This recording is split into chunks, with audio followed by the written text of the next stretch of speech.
Hello, ladies and gentlemen.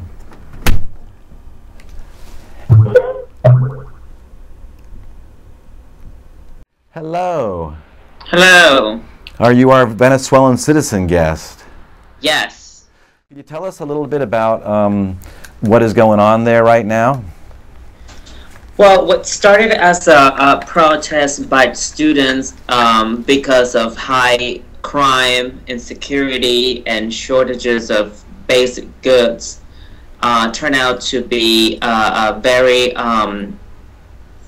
dangerous situation, because in a lot of this march of these protesters, a lot of colectivos were mixed into the protesters, and guns were used, and some people died. I think as of today, there are about 21 or 22 people that died because of all these protesters that are going on there.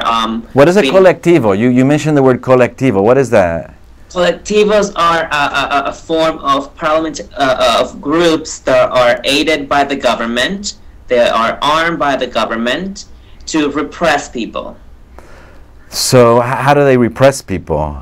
Well, they showed up in these marches and they pretty much pull their guns and start shooting, and try to end the pacific demonstration by killing some people, and then they're blaming and saying that, you know, the students are armed, but in reality the students are not armed.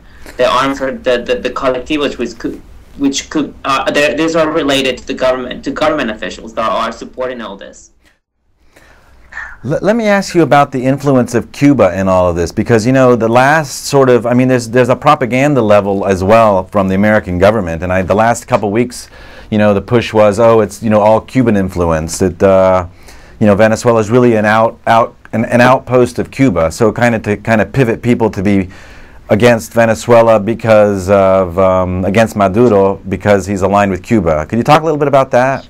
Well, the idea of Cuba, they started, I think it was in 2005, I believe. I cannot really remember when. I mean, Cuba's been in Venezuelan society for decades. I mean, it's a known fact that Cuba was always wanted to influence Venezuela since the 50s and 60s and so on. But this time around, they really got a grip on the country, and it all started in many levels in education and doctors. There are thousands, I will say, maybe 200,000-300,000 doctors, if not more, in Venezuela, Cuban doctors at this point, at this moment. And what the government did is they sent a bunch of Cuban doctors to Venezuela in exchange of money or oil.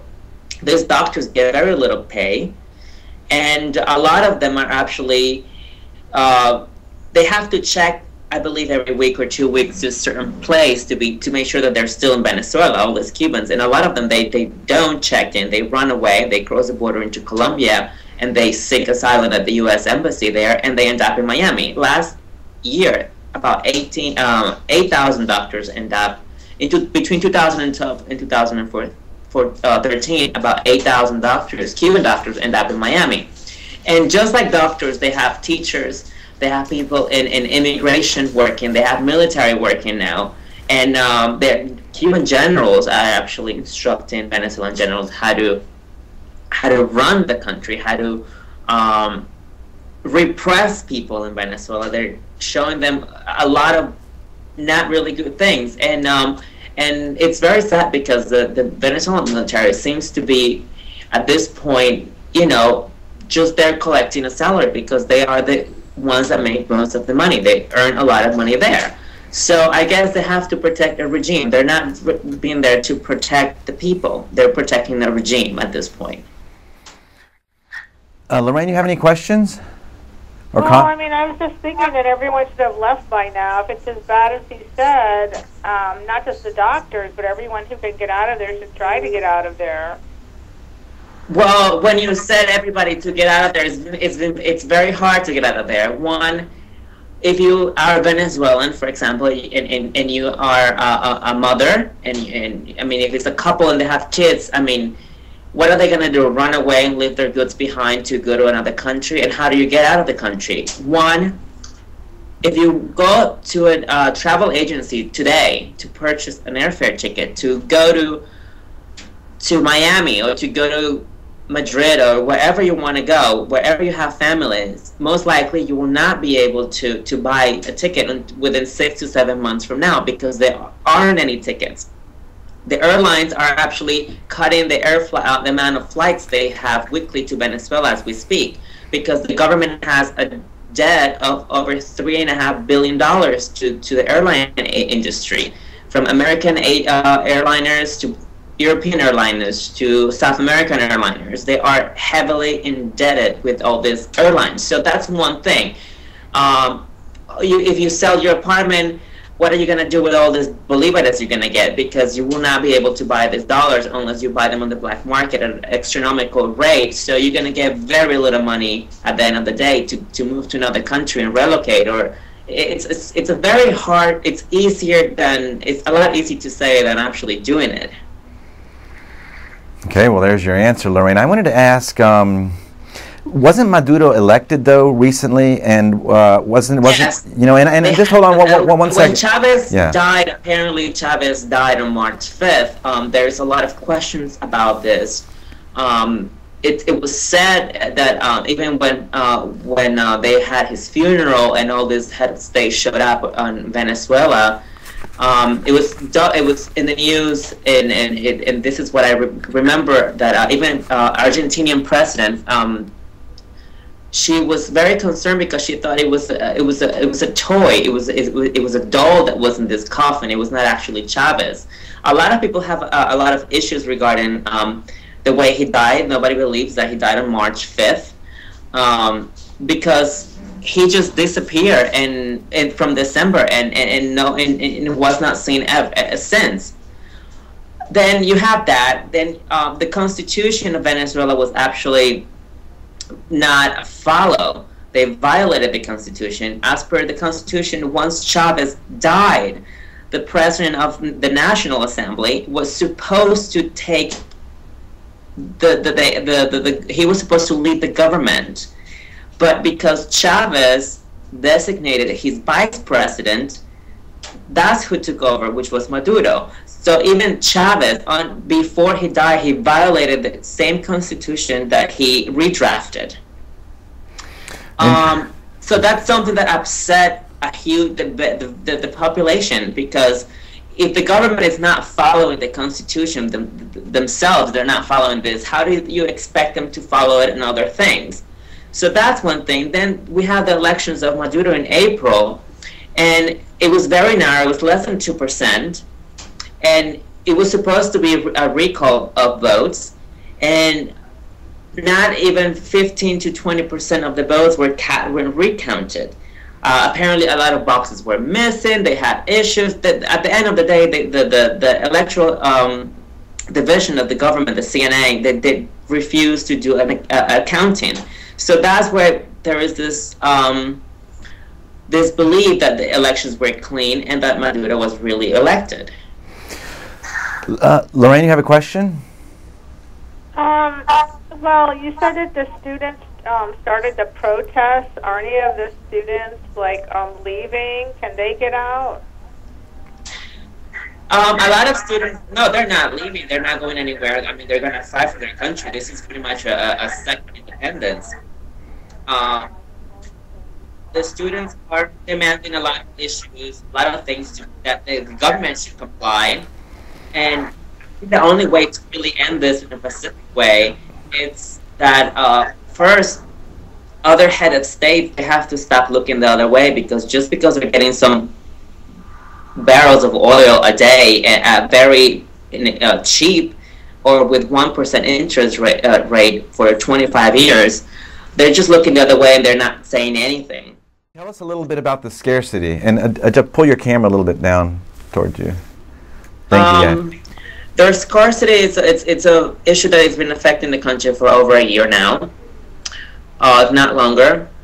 Basically, there are 1 out of every 3 basic goods are they're not available in stores.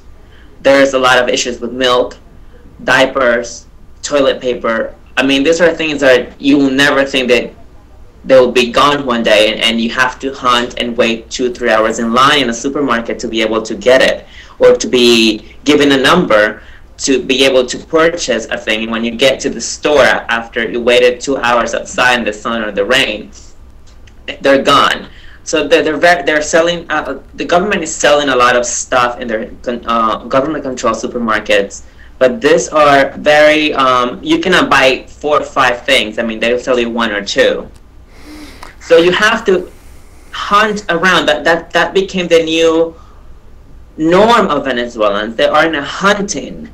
I'm trying to find the right word. Are there accessibility to guns there? Can people buy guns to protect themselves from the Guardia Nacional? Well, I don't know how hard or how easy it is to obtain guns, and I hope they certainly start joining, arm themselves, and start protecting themselves, because the National Guard are not doing the job they're supposed to. They're supposed to be there to protect people, and they're not protecting the people. Okay, we've only got like literally 2 minutes left. It's amazing because this show went so fast. I wanted to ask you to try to wrap up with, Hugo Chavez had a vision which everyone bought into a long time ago. So what went wrong, and is there anything to salvage from that, do you think? I think the vision he has, it was implemented. What he wanted to do, he did it. He's changed the constitutions. He gave a lot of power to the military, something that was never allowed before in history. A lot of militaries and generals, they became in charge of very high-ranking positions in government. So there is no separation of government, and that's very bad. And he accomplished that. He wanted the Cubans in, and the Cubans are in. I mean, everything he wanted, he got it. And now all these people that he put in control in the government, they're just stealing right and left. I mean, there's millions of dollars missing, and they're not being accounted for. That's another issue that is upsetting the population, because there's so many shortages of goods and there's no money, when there was so much money at one point, and they're claiming that they are committing fraud. So, and now they're having issues with Panama. They don't want to pay the Panamanian government. They don't have ambassadors anymore. I mean, it's becoming a very complex issue, and I hope other head of states, they start looking to Venezuela and start saying, hey, I think you guys need to somehow resolve this issue. And I think the best way to resolve it is by having a re-election, which under the constitutions, there are steps to be able to do that. I think there can be monitors from a lot of countries. It doesn't have to be the U.S. It could be other countries. European countries can send monitors. South American countries can do that. And the most important thing, I believe, they have to stop doing computerized voting, because this can be easily altered. It has to be done manually, and every vote needs to be counted. Okay, well, we're going to end on that. We really thank you very much for taking the time, our Venezuelan citizen, we won't name you, for taking the risk to come on the air and tell us these things. And we look forward to hearing from you later on when maybe circumstances change and are a little better, okay? So thanks very much. Thank you for having me. Okay, take care.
Land where my fathers died, land of the pilgrims' pride.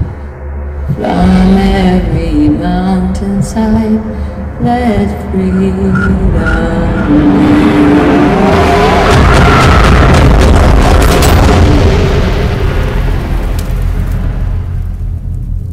Are you with me?